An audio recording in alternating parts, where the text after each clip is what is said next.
नमस्कार, एनडीटीवी राजस्थान देख रहे हैं आप। और आज इस लोकतंत्र के महापर्व का बहुत ही महत्वपूर्ण दिन सुबह से रहा। लगातार हम लोग कवरेज कर रहे थे और इस वक्त इस कवरेज में एक और पड़ाव पर हम लोग पहुंच रहे हैं, जहां एक बड़ी खबर आ रही है। मुख्य निर्वाचन अधिकारी ने प्रेस कॉन्फ्रेंस कर बड़ी जानकारियां दी हैं। मुख्य निर्वाचन अधिकारी प्रवीण गुप्ता ने जानकारी दी है कि पिछली बार से ज्यादा इस बार मतदान प्रतिशत हो सकता है। 80% तक आंकड़ा पहुंचेगा या नहीं ये स्पष्ट नहीं है अभी, लेकिन रात 10 बजे तक पूरी जानकारी सामने आ जाएगी। अभी भी कई जगहों पर मतदान जारी है। जानकारी ये मिल रही है कि जहां जहां पर मतदाता पहुंचे हुए हैं, लाइन में लगे हुए हैं, वहां पर प्रयास यह है आयोग का कि वो सभी लोग अपना मत वोट जो है वो डाल सके। तो मुख्य निर्वाचन अधिकारी ने ये प्रेस कॉन्फ्रेंस कर बड़ी महत्वपूर्ण जानकारियां दी हैं। विधानसभा चुनाव पर यह प्रेस कॉन्फ्रेंस थी। Praveen Gupta chief election officer है। राजस्थान में इस वक्त पोखरण में 5 बजे तक सबसे ज्यादा 81.12% वोट हुए। तिजारा दूसरे नंबर पर रहा, करीब 81% वहां वोट हुआ। प्रदेश में कहीं भी पुनर्मतदान नहीं होगा, यानी कि दोबारा वोटिंग, दोबारा ये प्रक्रिया कहीं पे नहीं होगी। कई बार ऐसा होता है कि ईवीएम में दिक्कत आ जाती है, तमाम अलग अलग रीजंस होते हैं, लेकिन इस बार ऐसा कुछ भी नहीं हुआ। बहुत सरलता के साथ पूरा मतदान की प्रक्रिया जो है प्रदेश भर के अंदर पूरी की गई है। फाइनल आंकड़े जो हैं वो 10 बजे तक आ जाएंगे, ये बताया गया है मुख्य निर्वाचन अधिकारी द्वारा। लेकिन राजस्थान में देखिए कुछ और आंकड़े भी आ रहे हैं। पोस्टल बैलेट करीब 8.28% पोस्टल बैलेट से वोट हुए। जैसलमेर जिले में 76% से ज्यादा वोट डले। ये तमाम जानकारियां लगातार सामने आ रही हैं। 5 बजे तक जो ऑफिशियल डेटा सामने आया था शिवानी, वो 68.24% था और 2018 में जो टोटल वोटिंग हुई थी वो 74% से कुछ ज्यादा थी, 74.6%। तो इस बार हालांकि शिवानी, चुनाव आयोग के जो अधिकारी उन्होंने ये जरूर बताया कि इस बार ये आंकड़ा जो है अनुमान है कि कुछ इससे ज्यादा हो सकता है। तो ये बड़ा इंटरेस्टिंग होगा समझना कि जब ज्यादा वोटिंग होती है तो फिर वो किस ओर इशारा कर रही होती है। 80% तक मतदान होने की संभावना यहाँ पे जताई गई है। मुख्य निर्वाचन अधिकारी प्रवीण गुप्ता की तस्वीरें आप देख रहे हैं। आपसे कुछ ही देर पहले इन्होंने प्रेस कॉन्फ्रेंस की और तमाम बड़ी जानकारी सुबह से लेकर अब तक के राजस्थान चुनाव को लेकर के दी है। बिल्कुल राहुल, देखिए पहली बार ऐसा हुआ है जब प्रेस कॉन्फ्रेंस हुई है तो सबकी निगाहें इस बात पर टिकी हुई थी कि इस प्रेस कॉन्फ्रेंस में कई ऐसी बातें हैं जो क्लियर होंगी। हालांकि वोटिंग परसेंटेज को लेकर भी ये कयास लगाए जा रहे थे कि प्रवीण गुप्ता जो पीसी कर रहे हैं उसमें आंकड़े निकलकर सामने आएंगे। हालांकि इस वक्त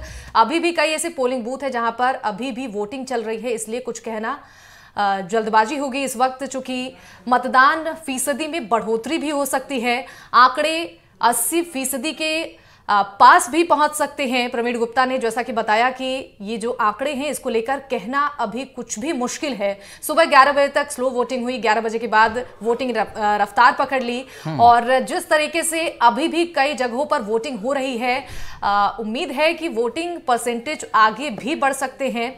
और एक जो आंकड़ा अन्य अलग अलग जिलों का निकल के आया शिवानी, वो भी बड़ा इंटरेस्टिंग है। हालांकि लगभग सेम ही है। अजमेर में अगर हम देखें तो 65.75% वोट हुआ है, अलवर में 70% वोट हुआ है, बांसवाड़ा में 72.49%, बारान में 73%, बाड़मेर में 69%, भरतपुर में 69%, भीलवाड़ा में 68%, बीकानेर में 67%। तो ये 67, 70, 71, 68 यही आंकड़ा जो है हर जिले में चला है।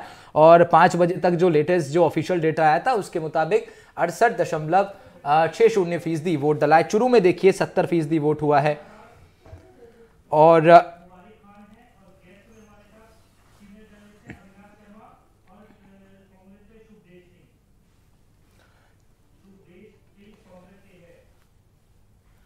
ठीक है, तो हमारे साथ इन तमाम आंकड़ों के बीच अब बहुत जरूरी हो जाता है चर्चा करना उन लोगों से जो आज सुबह से ही इस पूरे चुनाव को कवर करते रहे हैं। और सबसे पहले मुबारक के पास हम लोग चलेंगे। हमारे संवाददाता मुबारक खान इस वक्त हमारे साथ जुड़ रहे हैं। मुबारक, बहुत ही निर्णायक आज का दिन था। उम्मीद ये की जा रही थी कि बहुत ज्यादा संख्या में मतदान होगा, आयोग की ओर से प्रयास भी था और ये उम्मीद अभी टूटी नहीं है, क्योंकि 70% से ज्यादा का निश्चित रूप से अनुमान है। अभी ऑफिशियल डेटा नहीं आया, लेकिन मुख्य निर्वाचन अधिकारी ने ये उम्मीद जरूर जताई है कि इस बार का जो आंकड़ा है वो पिछली बार से ज्यादा होगा। तो मुबारक, आपने सुबह से आज लगातार, मुझे याद है सुबह 6 बजे जब हम लोगों की मुलाकात इसी तरीके से हुई थी, तब का जो माहौल था और अब जब सब कुछ ऑलमोस्ट वाइंड अप हो गया आज के दिन का, अभी क्या कुछ निचोड़ आज पूरे दिन का निकल के आया है मुबारक?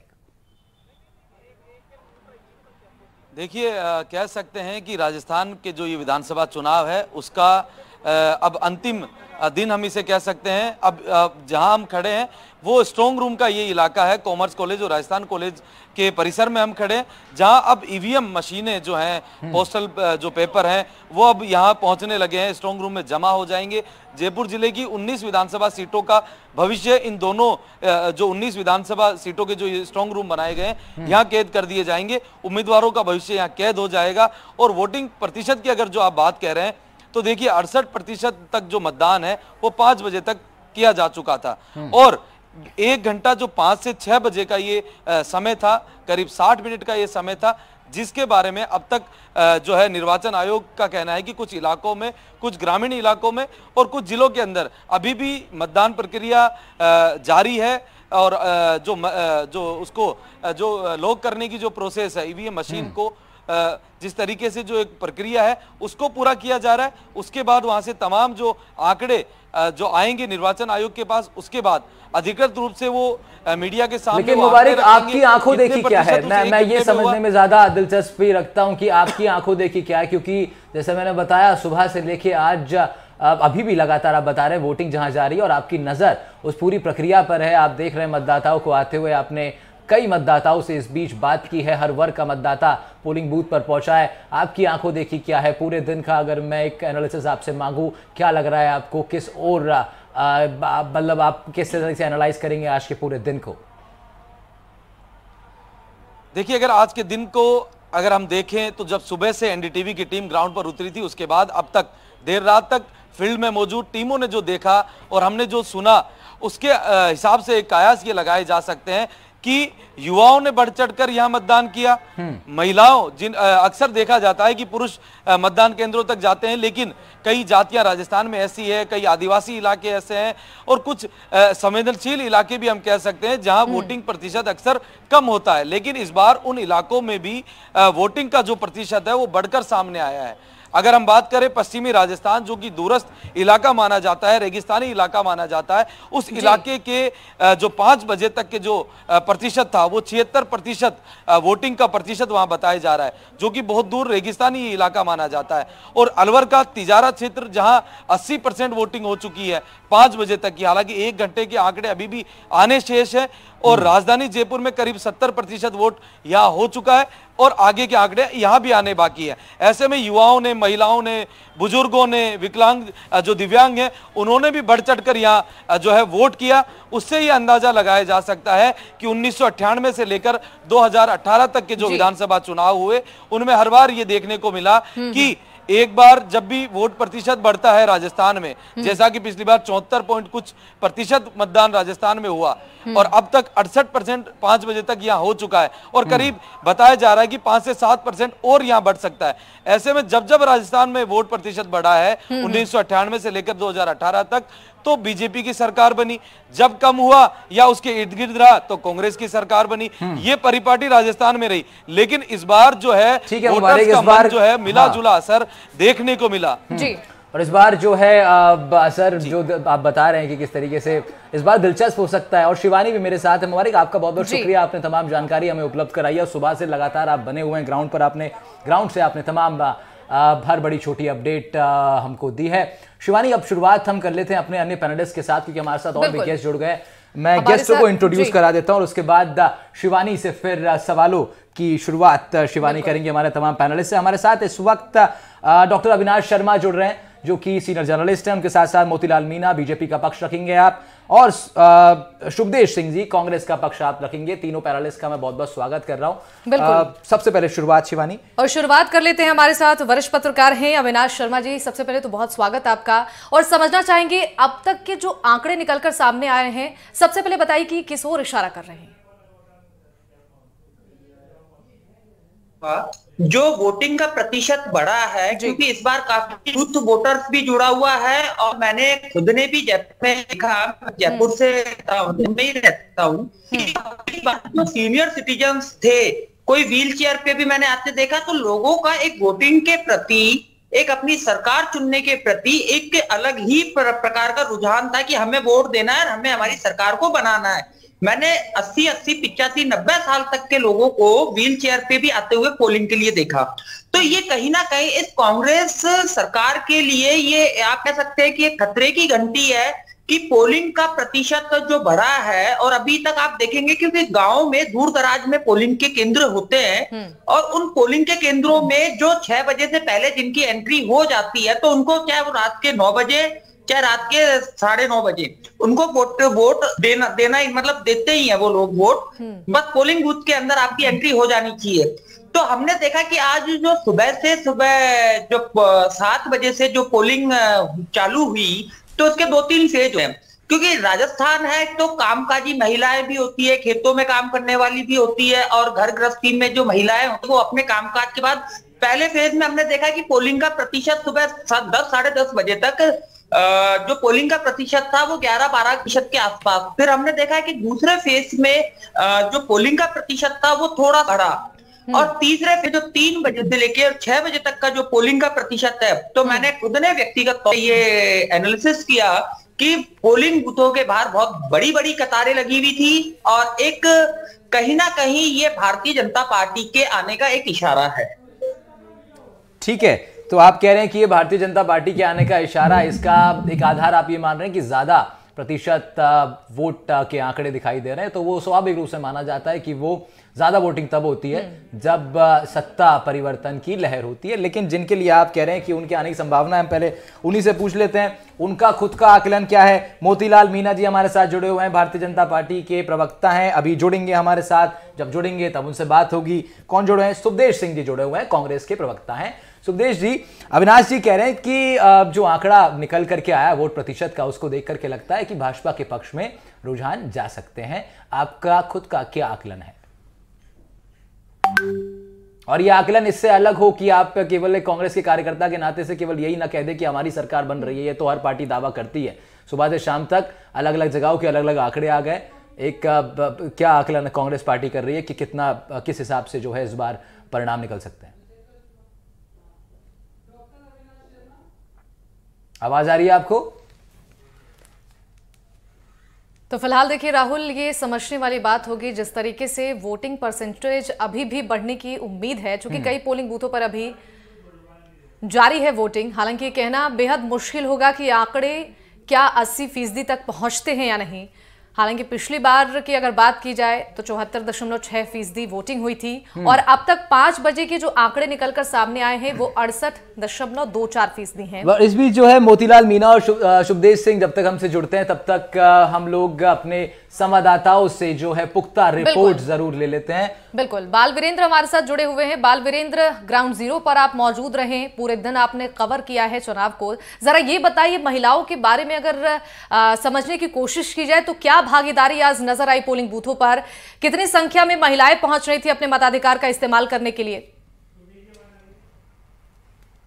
देखिए, आज जिस तरीके से हम लगातार अपने दर्शकों को बताते हैं कि राजस्थान का जो कह सकते हैं कि 5 साल बाद, मतलब 5 साल में एक बार जो ये कह सकते हैं कि बहुत बड़ा पर्व माना जाता है, और इसको आप देखते हैं तो लोकतंत्र के अंदर जो महिलाएं हैं, राजस्थान की जो महिलाएं हैं, अपने घर बार तमाम चीज़ों को, काम काजों को छोड़ के अपने बच्चों को साथ लेके वो पोलिंग बूथ पे पहुंची और अपने मत का जो उपयोग है वो करने के लिए यहाँ पे अपनी जो सरकार है उसको चुनने के लिए पहुंची है। अगर बात की जाए पूरे दिन के, आप जयपुर की जो वहाँ पे आप देखेंगे, चाहे ग्रामीण इलाका हो या फिर तमाम जो शहरी इलाके होते हैं, जो जयपुर के अंदर जो ग्रामीण और शहरी आप देखेंगे तो लगभग 4000 से भी अधिक जो बूथ के अंदर है वो बनाए गए, और इनमें आप देखेंगे कि जो युवा, जो कह सकते हैं कि जो नए वोटर्स हैं, युवा वोटर्स हैं, वो तमाम जो लोग हैं वो यहाँ वोटिंग के लिए पहुंचे और अपने जो मतदान का उपयोग, जो अपने प्रत्याशी है या फिर जो कह सकते हैं कि अपने मुद्दों को लेके उन्होंने अपने मत का उपयोग किया है। और सबसे बड़ी बात ये रही कि महिलाओं की अगर बात की जाए तो इस बार के चुनाव के अंदर आप देखेंगे कि जो महिलाओं से जुड़े हुए मुद्दे होते हैं उसको दोनों ही दलों ने अपने संकल्प पत्र और घोषणा पत्र के अंदर शामिल किया है। और अगर मैं बात करूं इस संकल्प पत्र की, तो बीजेपी के द्वारा जो लाडो योजना है उसके तहत 2 लाख लेकिन महिलाओं को आर्थिक मदद देने संकल्प लिए गए दोनों पार्टियों द्वारा, तमाम वादे किए गए, और अब वो सब उसका निचोड़ जो है जनता ने अपने मन में रख करके आज वोट दे दिया है। लेकिन कुछ ही देर पहले जब मुख्य निर्वाचन अधिकारी की प्रेस कॉन्फ्रेंस हुई थी तो वो बहुत बड़ी अपडेट इस वक्त की हो जाती है वीरेंद्र की। मुख्य निर्वाचन अधिकारी ने तमाम जानकारियां भी दी हैं और भरोसा ये दिया उन्होंने कि रात 10 बजे तक फाइनल आंकड़ा जो है निकल करके आ जाएगा, और अनुमान उन्होंने जताया कि इस बार का जो प्रतिशत है पिछली बार से ज्यादा होने वाला है। तो ये जो ज्यादा का प्रतिशत है ये किस ओर इशारा कर रहा है वीरेंद्र? देखिए राहुल, आप देखेंगे कि पिछली बार का 2018 के अंदर जो मतदान हुआ था वो 75% के लमसम हुआ था, और पिछली बार जो मतदाता थे वो कम थे। लेकिन इस बार के अगर आप देखते हैं मतदाता तो लगभग 5 करोड़ से अधिक जो मतदाता है वो राजस्थान के अंदर है। अगर बात की जाए युवा वोटर्स की तो युवा वोटर्स है वो तकरीबन 22 लाख के लमसम रहे हैं। वहीं अगर आप देखेंगे महिला वोटर्स है वो 2 करोड़ से अधिक जो मतदाता हैं वो हैं। तो कई ऐसी चीजें हैं जिसमें अगर बात की जाए कई ऐसे विधानसभा सीट है जहां पे आप देखेंगे कि जैसे तिजारा जो विधानसभा सीट है, इसके अलावा प्रतापपुरी जो दोनों ही जगह महंत है, यानी एक तरफ बालकनाथ बीजेपी के प्रत्याशी है, दूसरी तरफ प्रतापपुरी प्रत्याशी। तो इन दोनों सीटों के ऊपर देखा गया है कि पूरे प्रदेश भर में सबसे अधिक पोखरण जो विधानसभा सीट है वहां पे सबसे ज्यादा वोटिंग हुई है। तो कहीं ना कहीं कह सकते हैं कि राजस्थान के अंदर जो दोनों ही दल हैं, दोनों ही दल के जो प्रत्याशी हैं, प्रत्याशियों को देख के भी वोटिंग हो रही है, और राजस्थान के जो मुद्दे हैं उनको लेके भी अपने प्रत्याशी का जो राजस्थान की जनता है वो चुनाव कर रही है। लेकिन इसमें आप देखेंगे कि जो ठीक है, शुक्रिया आपका तमाम जानकारी हमको देने के लिए। और हमारे साथ हमारे तीनों पैनलिस्ट इस वक्त जुड़ गए भारतीय जनता पार्टी का पक्ष रखने के लिए। मोतीलाल मीणा हमारे साथ हैं, अविनाश शर्मा सीनियर जर्नलिस्ट हैं वो भी हमारे साथ जुड़े हुए हैं, साथ ही साथ सुखदेश सिंह कांग्रेस का पक्ष रखेंगे। साथ कांग्रेस से हैं सुखदेश सिंह जी, स्वागत है सर आपका। हमारे साथ सुखदेश सिंह जी हैं, माफ कीजिएगा। सुखदेश जी, आपसे जानना चाहेंगे, जिस तरीके से अभी प्रेस कॉन्फ्रेंस चल रही थी, मुख्य निर्वाचन अधिकारी की तरफ से कहा गया है कि वोटिंग परसेंटेज बढ़ सकते हैं और 80% तक भी ये आंकड़ा पहुंच सकता है। ये कहना अभी मुश्किल होगा कि आंकड़े बढ़ेंगे या घटेंगे, लेकिन 80% तक भी पहुंच सकते हैं। वोटिंग परसेंटेज अगर बढ़ती है तो क्या कांग्रेस की मुश्किलें भी बढ़ती हुई नजर आएंगी? किस ओर इशारा कर रहे हैं ये परसेंटेज? नहीं, बिल्कुल नहीं। आज राजस्थान की जनता ने अपना मत दिया है और इस पुण्य के कार्य में राजस्थान की जनता ने भागीदारी निभाई है, बढ़ चढ़ के हिस्सा लिया है। क्योंकि देखिए ये लोकतंत्र का पर्व है। लोकतंत्र के पर्व के साथ साथ में लोगों ने, पूरे आम राजस्थान के जनमानस ने ये अपने पटल पे ये व्यक्त किया है, ये बताया है कि किस तरीके से हम गरीब का जो इलाज है वो 25 लाख तक रखेंगे, कैसे हम उस पुण्य कार्य में अपनी भागीदारी निभाएंगे। ये इस बात को सुनिश्चित करता है कि हम लोग साथ में अपना वोट प्रतिशत तो बढ़ा ही रहे हैं, उसके साथ में हम इस बात को भी तय कर रहे हैं कि मेरे एक वोट देने से एक गरीब का 25 लाख तक का इलाज हो सकता है, उसके लिए वोट प्रतिशत बढ़ेगा। उसके लिए वोट इस वजह से दिया गया है कि मेरे एक वोट देने से किसी के जो बुढ़ापे का जो सहारा होता है, अर्थात जो ओपीएस होता है, जो मिलने वाली पेंशन होती है, वो कहीं ऐसा नहीं हो कि मेरे एक गलत वोट देने से किसी का ओपीएस छिन जाए। तो इसके लिए वोट प्रतिशत बढ़ा है। वोट प्रतिशत इस बात का बढ़ा है, वोट इस वजह से दिया गया है कि जिस तरीके से किसानों पे अत्याचार हुआ, मोदी जी ने वायदा किया कि एमएसपी हम कानून लाएंगे, लेकिन जब कांग्रेस सरकार ये कहती है कि उस एमएसपी के ऊपर हम कानून बनाएंगे, तब इस राजस्थान के अन्नदाता किसान ने वोट दिया है। वोट इस बात को दिया है कि हमारे लिए उस एमएसपी पे कानून तो आप बनेगा। मान करके चल रहे हैं कि ज्यादा जो वोट प्रतिशत हुआ है वो कांग्रेस के फेवर में गया होगा, स्वाभाविक रूप से आप यही मान करके चल रहे हैं। लेकिन क्या बीजेपी भी ऐसा ही मान रही है? मोतीलाल मीणा से इसका जवाब ले लेते हैं। मोतीलाल जी, कांग्रेस तो मान के चल रही है कि ज्यादा जो वोट प्रतिशत है ये कांग्रेस की तमाम गारंटी और योजनाओं के भरोसे का एक तरीके से वो उन्होंने मतलब जिसे कहते हैं ना कि भरोसा जता दिया जनता ने कि तमाम जो योजना है कांग्रेस की वो पास हो गई, इसीलिए ज्यादा जो है वोट प्रतिशत हुआ है। बीजेपी भी ये मान के चल रही है? इस डिबेट में एनडीटीवी परिवार की ओर से मेरे को बुलाने के लिए आपका धन्यवाद और आपको शुभकामनाएं कि राजस्थान की जनता बहुत ही बम्पर वोटिंग करते हुए कांग्रेस को उखाड़ कर फेंकने के लिए जितना जोर लगा सकते हैं उतना जोर भारतीय जनता पार्टी ने राजस्थान के अंदर अपने चुनाव प्रचार कैंपेन में लगाया है। और हम सब राजस्थान की जनता पिछले 5 साल से कांग्रेस के जो कुशासन है, भ्रष्ट शासन है, और इसके अंदर महिलाओं के साथ जिस प्रकार से अत्याचार हुए हैं, उस अत्याचार से किसानों के ऊपर इन्होंने दमन किए हैं। 19,000 किसानों की इन्होंने जमीनों को नीलाम किया है, जबकि इन्होंने पहली सरकार में ये वादा किया था कि किसानों का संपूर्ण कर्ज माफ करेंगे, ये युवाओं को 3500 रुपये बेरोजगारी भत्ता देंगे। उन सारी चीजों को भूलकर पिछले 5 साल के अंदर कांग्रेस सरकार सिर्फ अपनी सत्ता को बचाए रखने के लिए गहलोत साहब और सचिन पायलट साहब में आपस में लड़ाई चलती रही। अपनी सत्ता को बचाने के लिए जो इनके विधायक थे, उन विधायकों को भ्रष्टाचार करने की खुली छूट दी गई। विधायकों के भ्रष्टाचार करने के कारण से अधिकारियों के द्वारा जबरदस्त तरीके से राजस्थान के अंदर भ्रष्टाचार किया गया। इनके 5 साल के शासन से राजस्थान की जनता इस कदर त्रस्त हो गई कि राजस्थान की जनता सिर्फ आचार संहिता लगने का इंतजार कर रही थी।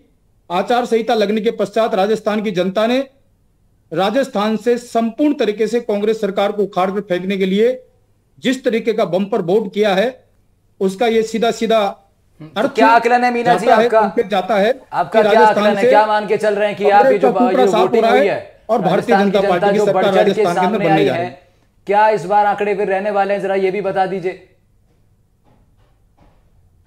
देखिए, मैं कोटा से अपना वोट डालकर मैं जयपुर तक आया हूं। रास्ते में रुकते हुए कोटा, सवाई माधोपुर, टोंक, बूंदी आदि डिस्ट्रिक्ट के अंदर वहां पर एक तरफ से भारतीय जनता पार्टी कांग्रेस को क्लीन स्वीप कर रही है और कोटा संभाग की हमारी 17 सीटें हैं। 17 सीटों में से 17 सीट भारतीय जनता पार्टी वहां पर जीत कर आ रही है। इसी प्रकार से जिस पूर्वी राजस्थान के अंदर पिछले चुनाव के अंदर भारतीय जनता पार्टी को एकमात्र सीट मिली थी, उस पूर्वी राजस्थान के अंदर भारतीय जनता पार्टी को जबरदस्त बहुमत मिल रहा है। अधिकतर हमारे प्रत्याशी वहां पर चुनाव जीत कर आ रहे हैं। मीणा जी, लेकिन जिस तरीके से कांग्रेस पार्टी की तरफ से दावा किया जा रहा है कि रिवाज जो है वो इस बार नहीं बदलेगा, सत्ता परिवर्तन का कोई प्लान नहीं है जनता का इस बार, और जिस तरीके से जनता का प्यार मिला है, जो दावा है वो दावा खोखला है। और ये हताशा में इस प्रकार का गहलोत साहब दावा कर रहे हैं। उनको सत्ता बचाने की बजाय उनको सबसे बड़ी चिंता तो यह है कि मेरा अस्तित्व कांग्रेस में किस प्रकार से बचा रहे। तो गहलोत साहब आए दिन इस प्रकार के दावे कर रहे हैं, ये गारंटी दे रहे हैं। जिन्होंने 5 साल तक सरकार में रहकर किसानों के कर्ज माफ नहीं किए, जिन्होंने 5 साल तक सरकार में रहकर युवाओं के साथ में कुठाराघात किया, उनके पेपर लीक कराए, उनको वादा किया था कि आपको बेरोजगारी भत्ता देंगे, उनको बेरोजगारी भत्ता नहीं दिया। राजस्थान की जनता को, राजस्थान के किसानों को सबसे महंगा पेट्रोल, सबसे महंगी बिजली, सबसे महंगा डीजल यदि कहीं मिला है तो वो राजस्थान के अंदर मिला है। अन्य राज्यों से राजस्थान के किसान पेट्रोल डीजल खरीद कर अपना काम चला रहे हैं। ऐसी सरकार में जिसमें महिलाओं के साथ में घोर अत्याचार हुए, नाबालिग बच्चियों का अपहरण हुआ, उनके साथ में सामूहिक बलात्कार करके उनको जलाया गया, उनके टुकड़े किए गए, उन पर गोलियां चलाई गई, भट्टियों में जलाया गया। ऐसी सरकार के खिलाफ ये राजस्थान की जनता का आक्रोश है। और इस आक्रोश से साफ झलकता है कि महिलाओं ने सबसे ज्यादा मतदान इस सरकार को उठाने के लिए किया है। ठीक है मीना जी, आपने अपनी बात रखी है, परिणाम आ जाएंगे, लेकिन आज का दिन भी बेहद महत्वपूर्ण था। हमारे साथ हमारे पैनलिस्ट जुड़े हुए हैं। हमारे साथ बीजेपी का पक्ष रखने के लिए मीना जी हैं और साथ ही साथ मोतीलाल मीणा, उनके साथ अविनाश शर्मा है, सीनियर जर्नलिस्ट हैं, और सुखदेव सिंह हैं जो कि कांग्रेस के पक्ष रखेंगे। सुखदेव जी, मेरा आपसे बड़ा ये सवाल ही है कि इस बार, हालांकि पिछली बार जो है कई ज्यादा जगहों पे देखा गया था कि जहां लोगों ने बहिष्कार किया था चुनाव का, इस बार चुनाव आयोग के अधिकारी ने भी ये बताया कि इस बार वो जगहें कम हैं, लेकिन अभी भी बहुत कुछ जगहें ऐसी हैं और उन कुछ जगहों पर काफ़ी मतदाता हैं, यानी कि 600-700 मतदाता तो एक ही पर्टिकुलर बूथ पर थे जिन्होंने इस पूरे चुनाव का ही बहिष्कार कर दिया। 4.5-5 साल आपकी सरकार रही है, क्या ऐसी कमी आप लोग की तरफ से रह गई कि मतदाता मतदान करने को तैयार नहीं हो पा रहा है? मैं एक चीज बताना चाहूंगा, कुछ एक लोकल इश्यूज ऐसे होते हैं जहां लोकल इश्यूज के कारण मतदाता वहां से उन्होंने बहिष्कार किया। काफी प्रशासन, साथ में चुनाव आयोग की तरफ से और लोकल प्रशासन की तरफ से समझा इसकी कोशिश की गई, लेकिन उसके बाद में भी वो तो किसको सुलझाने थे वो लोकल इश्यू? लेकिन मैं वही बात कह रहा हूं कि लेकिन फिर भी आप उस एक फिगर को देखिए कि पिछली बार के कंपेयर में ऐसे लगभग आधे भी नहीं थे। उसके पिछली बार अगर हम तुलना करें तो उससे कहीं ज्यादा अधिक थे, और इस वजह से समझाइश की कोशिश गई कुछ कुछ जगह समझाइश हो भी पाई है, कुछ जगह समझाइश नहीं हो पाई है, और वो एक खामी थी, उसके लिए हम इस चीज को मानते हैं कि वो समझाइश नहीं हो पाई है। दूसरा, अभी हमारे भाजपाई जो मित्र थे वो उस चीज को बढ़ा चढ़ा करके पेश कर रहे थे कि मोदी सरकार ने ये कर दिया, उसकी वजह से ये मैंडेट दिया जा रहा। देखिए, मैं एक चीज बताऊं, हमने पूर्ण रूप से स्वास्थ्य शिक्षा और उसके बाद में स्वास्थ्य शिक्षा और महंगाई को और साथ में अन्नदाता को ध्यान में रखते हुए हम अपने कैंपेनिंग में गए। और साथ में एक चीज मैं कहना चाहूंगा, ये तो आज कह रहे हैं, इन्होंने जो सिलेंडर था वो 450 से बढ़ा के 1100 के किया। और जब हम देखिए, कभी वायदा नहीं करते हैं, क्योंकि मोदी जी के वायदे होते हैं, चाहे वो 2 करोड़ युवकों की नौकरी देने की बात हो, चाहे वो किसानों की आय दुगनी करने की बात है। हमने गारंटी दी और उस गारंटी को हमने पूरा किया। हमने ये करके दिखाया कि कैसे 500 रुपए का सिलेंडर दिया जाता है। अब बात आती है, अब ये कहते हैं हम 450 का सिलेंडर देते हैं, तो क्यों भाई, मध्य प्रदेश की जनता ने क्या मोदी जी का क्या बिगाड़ा है ना, गुजरात की जनता ने मोदी जी का क्या बिगाड़ा है? अरे आप देश के प्रधानमंत्री हैं, आपको संकल्प पत्र की जरूरत ही नहीं है, आप तो घोषणा कर दीजिए ना कि पूरे भारतवर्ष में 450 का सिलेंडर मिलेगा। कांग्रेस पार्टी पहली ऐसी पार्टी होगी जिस दिन आप ये घोषणा करेंगे उस दिन हम आपका स्वागत करेंगे। दूसरी बात है, हमने रोजगार पे पूर्ण रूप से ध्यान दिया, हमने स्वास्थ्य पे ध्यान दिया। आज स्वास्थ्य के बारे में पूरे राजस्थान एक मॉडल स्टेट बन चुका है। दूसरा, इनसे जातिगत आरक्षण की बात, जातिगत जनगणना की बात करी, अब इनके मुंह में दही जम गई, उसके बारे में ये कुछ नहीं बताते। ईडब्ल्यूएस का सरलीकरण, सामान्य वर्ग में अगर ईडब्ल्यूएस का सरलीकरण अगर कहीं हुआ है तो वो राजस्थान एक ऐसा मॉडल स्टेट है जहां ईडब्ल्यूएस का सरलीकरण है। अब इनसे भाई से पूछ लीजिए, अब मोदी सरकार ईडब्ल्यूएस का सरलीकरण क्यों नहीं करती है, जातिगत जनगणना क्यों नहीं करते हैं? और साथ में मैं आपको एक चीज कहना चाहूंगा, मुझे मात्र 50 सेकंड का टाइम दे दीजिए। आप दोनों वरिष्ठ पत्रकार हैं, हमारी सरकार ने पहली बार IVF टेस्ट ट्यूब बेबी को इस चिरंजीवी योजना में सम्मिलित किया है। आप लोग सभी जानते हैं, निसंतान दंपत्ति के लिए ये बहुत सेंसिटिव मुद्दा होता है। जहां 7-8 लाख का पैकेज में ये स्टार्ट होता है, वो चिरंजीवी योजना के अंदर उसको मुफ्त किया। जिस कोटा से ये बात करते हैं, कोटा के बगल में मध्य प्रदेश में चले जाइए, पैसा वहां पे पैरासीटामोल भी फ्री नहीं मिलती है। ठीक है, तो ये राजस्थान प्रदेश, हमने आम जन को राहत देने के लिए हमने शुरू में महंगाई राहत कैंप, जो मोदी जी ने आम जन की जो कमर तोड़ी थी महंगाई से, उसको राहत देने के लिए महंगाई राहत कैंप चलाया।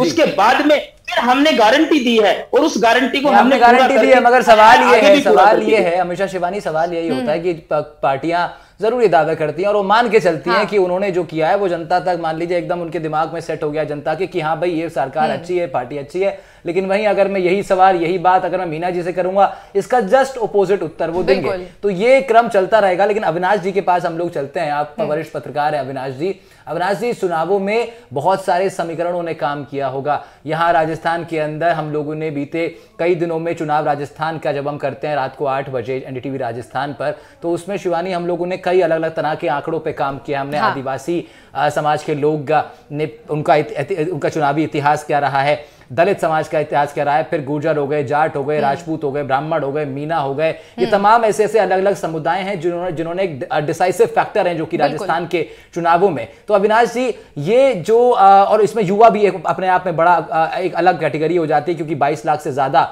इस बार फ्रेश फेस थे बिल्कुल, जिन्होंने जो पहली बार वोट डाल रहे आए हैं इस बार। तो अविनाश जी, ये जो तमाम बड़ी जातियां हैं, बड़ी बिरादरियां हैं, चाहे गुर्जर हो, चाहे जाट हो, या राजपूत हो, या मीना समाज ही क्यों ना हो, या ब्राह्मण ही क्यों ना हो, राजस्थान के अंदर ST वर्ग हो, क्या लग रहा है आपको कि जो बीते चुनावों में जिस पक्ष की ओर ये लोग गए थे और जिधर इनका रुझान ज्यादा दिखाई दिया था, क्या इस बार भी सेम ही रहने वाला, या फिर कहीं ना कहीं बड़ी करवट इस मतदाता ने ली है?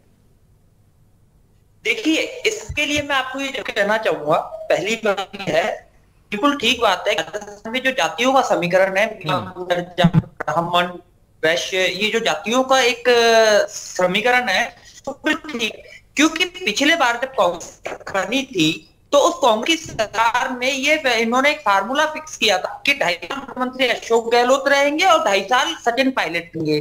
वो बात एक अलग है कि वो उप मुख्यमंत्री तो, लेकिन बाद में उनका उप मुख्यमंत्री पद भी चला गया। पहली बात तो कहीं ना कहीं गुर्जर समाज कांग्रेस के बिल्कुल अगेंस्ट है। अब बात आती है युवाओं की, तो युवाओं के भविष्य पर जो रोजगार की बात होती रही है राजस्थान में, तो ये पूरे देश को बहुत अच्छे से मालूम है, लोगों को भी बहुत अच्छे से मालूम है कि 17 बार पेपर अगर लीक होता है तो उस युवा के रोजगार का क्या, पहली बात। दूसरी बात कि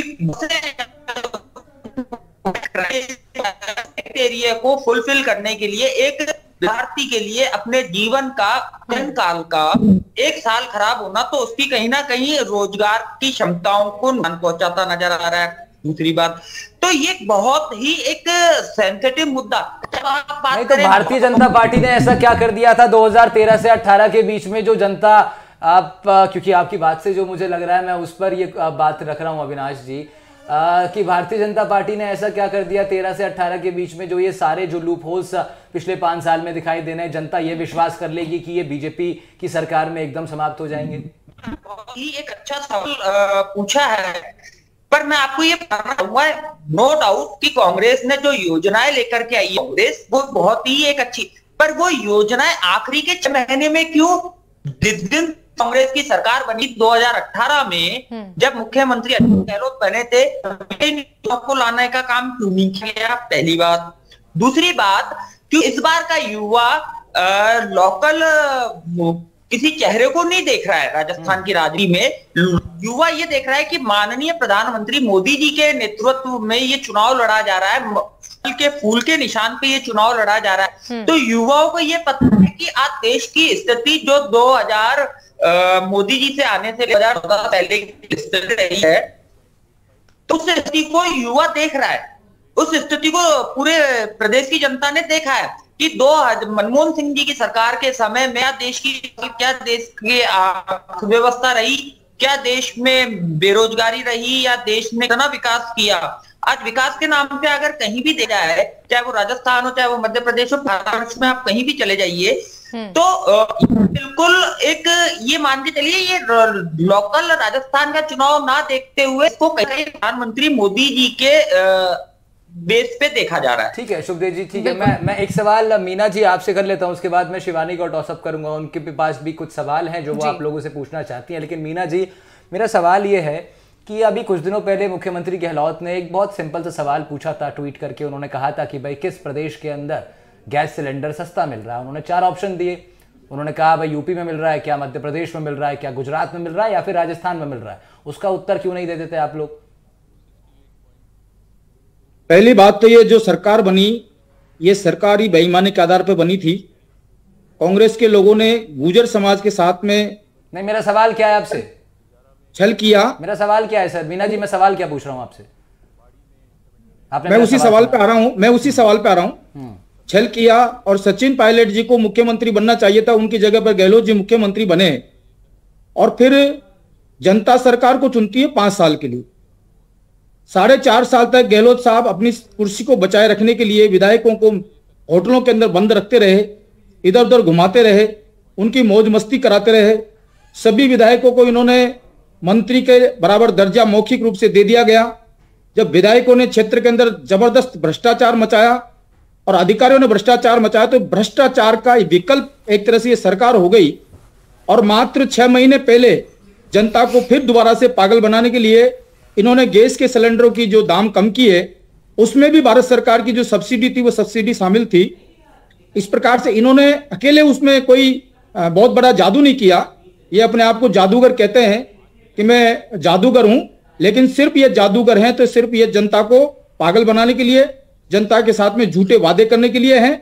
इनकी जितनी भी योजनाएं प्रारंभ हुई है वो सरकार के 6 महीने रह गए, 4.5 साल पूरे होने के बाद में हुई। उससे पहले राजस्थान के अंदर इनके सारे जितने भी विधायक हैं, मेरे को कहने की आवश्यकता नहीं है उन्होंने किस प्रकार का गदर अपनी अपनी विधानसभा के अंदर मचाया है। तो आप लोगों ने भी तो अभी घोषणा की अधिकारी भ्रष्टाचार में पकड़े जाते थे, योजना उनकी जांच होती थी, उन्हीं अधिकारियों को 400 रुपए में सिलेंडर देगी सरकार अगर बनती है तो। राजस्थान की जनता को उन्होंने त्रस्त किया है। राजस्थान की जनता के सारे जो वादे किए थे, गारंटी की बात करते हैं, इनकी खुद की गारंटी नहीं है। इन्होंने पिछले अपने घोषणा पत्र में जो वादे किए थे उनको पूरे नहीं किए, और अब ये कहते हैं कि मैं 7 गारंटी दे रहा हूं। इनकी गारंटी में किसी प्रकार की दम नहीं है। गारंटी हमारे नरेंद्र मोदी जी प्रधानमंत्री जी की घोषणाओं में है।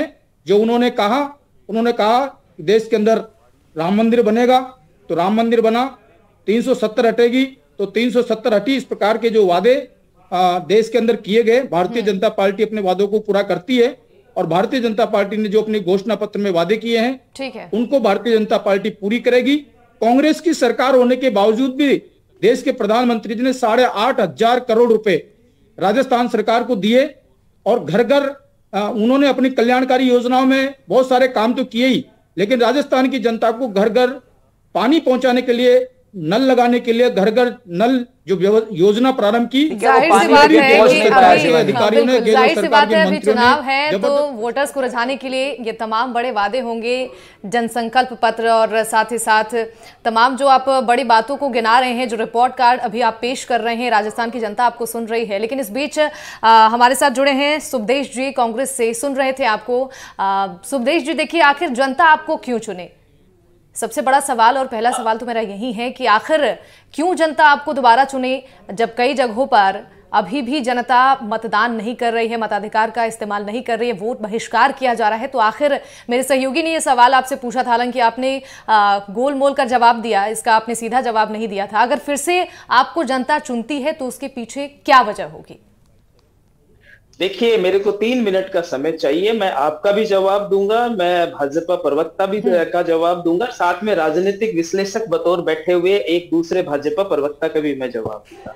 आपके जवाब का मैंने पहले भी उत्तर दे दिया था कि इस तरीके का एक लोकल इश्यूज होता है, फिर भी हम मानते हैं कि वो संख्या में कम है। फिर भी अगर ऐसा हुआ है तो चुनाव आयोग, प्रशासन उसको देख रहा है, उसका संज्ञान जरूर लेगा। अब मैं एक एक चीज पे आ जाता हूं। अभी भाजपा प्रवक्ता जो है, भाजपा मित्र कह रहे थे कि मोदी जी ने राजस्थान को 8,500 करोड़ दे दिए। भैया, ये आमजन का पैसा है। जब दही भी खरीदता है ना, जो तुमने जीएसटी लगाई है, वो उसका पैसा है। तो कोई मोदी जी अपने मामा के यहाँ से पैसे नहीं लाए, वो जनता का पैसा है, जनता को रिटर्न किया जा रहा है। तो वो बात आप छोड़ दीजिए। अब मैं बात आता हूं, दोनों मेरे जो राजनीतिक विश्लेषक और जो प्रवक्ता महोदय जी ने कहा गुर्जर समाज, भूल गए क्या?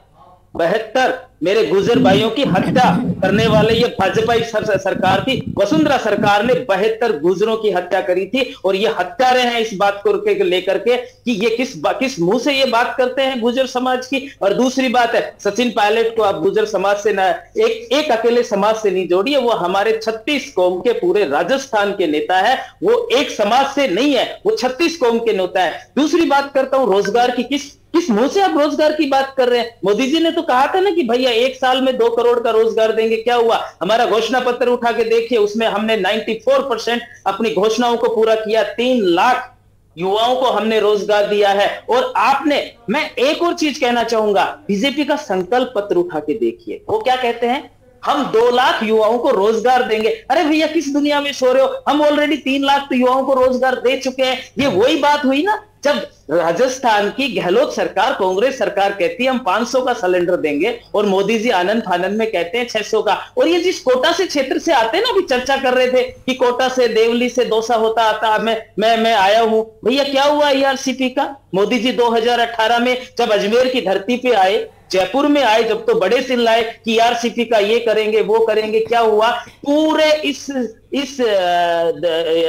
दौरान के अंदर मोदी जी जब भी आए वो ईआरसीपी का ई तक नहीं बोले। उन्होंने इस पूर्वी राजस्थान की सभी जिलों के साथ में धोखा किया है और उसी की वजह है कि पूर्वी राजस्थान से वोट प्रतिशत बढ़ा है। पिछली बार तो इनको 1 सीट भी मिल गई थी, अब की बार तो उसका भी आप इंतजार कीजिए, वो भी नहीं मिलेगी। अब ये बात करते हैं, अभी राजनीतिक विश्लेषक जी कह रहे थे भैया कि 2000 मन के साथ जनता ने वोट किया हुआ है, तमाम बातें आप लोगों मैंने तीनों जो मुद्दे उन्होंने उठाए थे उन तीनों का जवाब दिया था।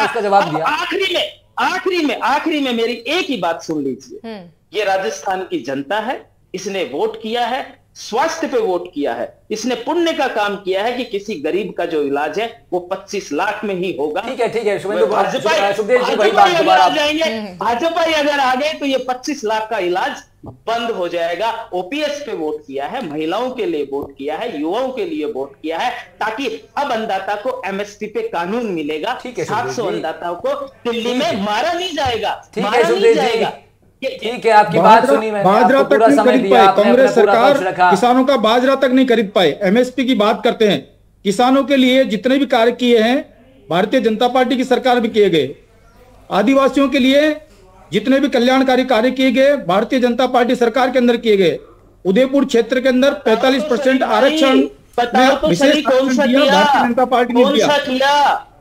कांग्रेस सरकार में बताओ ना कौन सा किया? युवा थे, उन युवाओं का पेपर लीक किया। 17 परीक्षाओं में सुनियोजित तरीके से पेपर लीक करवाए गए।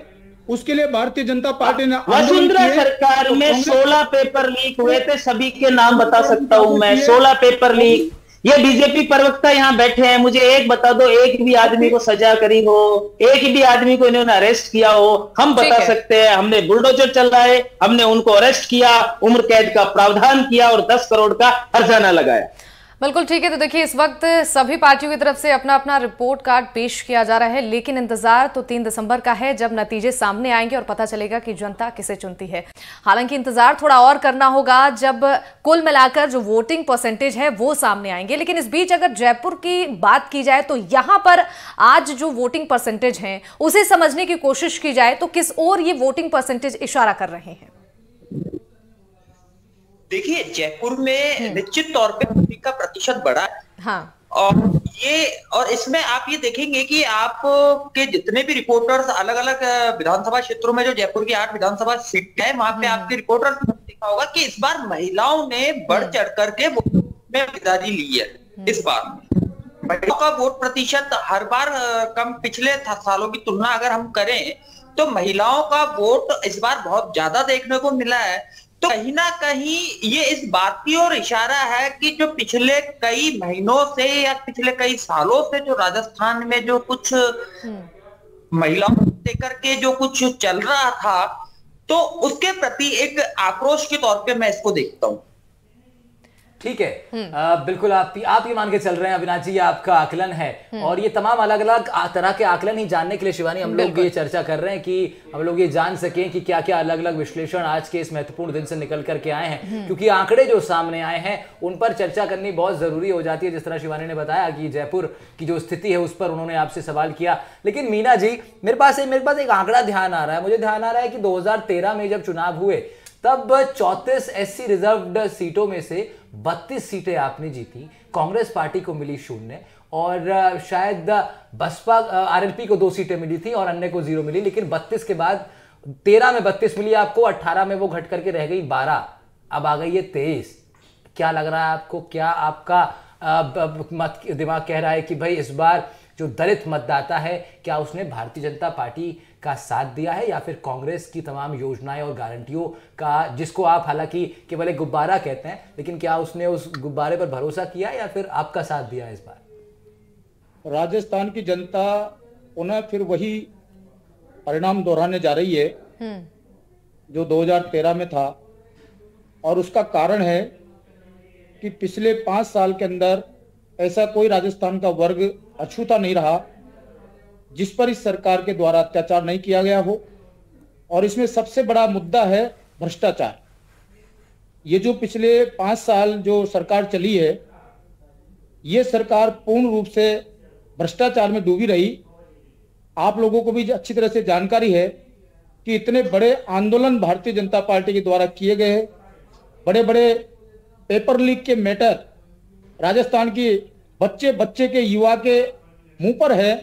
जिन युवाओं ने, मैं दलित मतदाता की बात कर रहा था। सुखदेश जी, मेरा एक बड़ा इंटरेस्टिंग, अभी कुछ दिनों पहले ये बड़ा विवाद हुआ, एक अखबार के फ्रंट पेज पर बड़ा एक एड छपा था कांग्रेस पार्टी के प्रचार का, और उस पर सवाल ये खड़े हुए कि उसमें कांग्रेस अध्यक्ष की तस्वीर नहीं थी, मल्लिकार्जुन खड़गे साहब की तस्वीर नहीं थी, उस पर तस्वीर गहलोत साहब की थी, राहुल गांधी की थी, पायलट साहब की तस्वीर भी उस पर नहीं थी। और उस पोस्टर से भारतीय जनता पार्टी ने आप पर यह हमला किया कि किस तरह देखिए कांग्रेस जो है दलित विरोधी है और अपने खुद के अध्यक्ष की तस्वीर जो कि दलित है वो नहीं लगाती है। तो मेरा सवाल वही था कि जो SC रिजर्व सीटें हैं, जो SC मतदाता है, जो करीब 17.5% की भूमिका निभाता है राजस्थान की 8 करोड़ की आबादी में, वो इस बार आपके पक्ष में आप उसे कर पाए हैं, या भारतीय जनता पार्टी सक्सीड हो गई है उसको ये भरोसा दिलवाने में कि कांग्रेस दलित विरोधी है?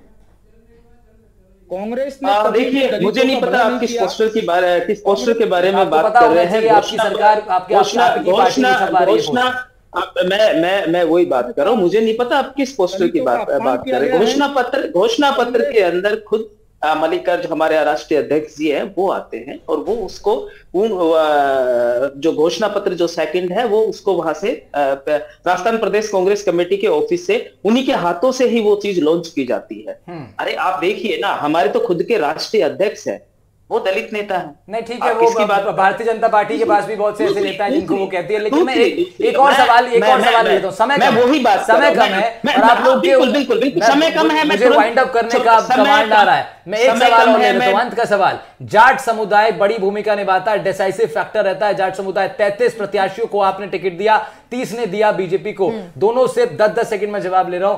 क्या लग रहा है आपके जो ये समीकरण थे तमाम जाट प्रत्याशियों को वोट देने के काम कर जाएंगे क्या? मीना जी आप जवाब देंगे, उसके बाद उत्तर लूंगा शुभदेश जी आपसे।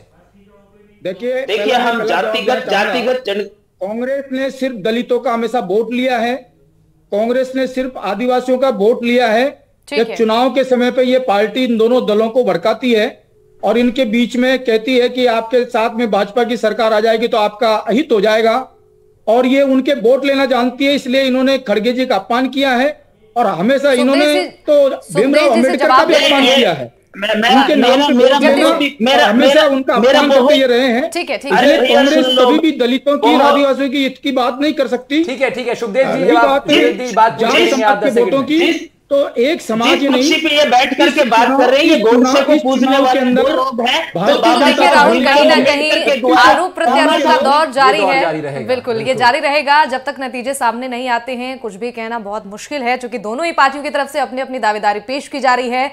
वोटर्स को रिझाने के लिए दोनों ही पार्टियों ने दिल खोलकर वोटर्स को साधने की पूरी कोशिश की। चुनावी मैदान में हमने हर तस्वीर अपने दर्शकों तक पहुंचाई। फिलहाल इस चर्चा में फिलहाल के लिए बस इतना ही। बाकी खबरों के लिए और ताजा अपडेट के लिए हमारे साथ बने रहिए और देखते रहिए एनडीटीवी राजस्थान। नमस्कार।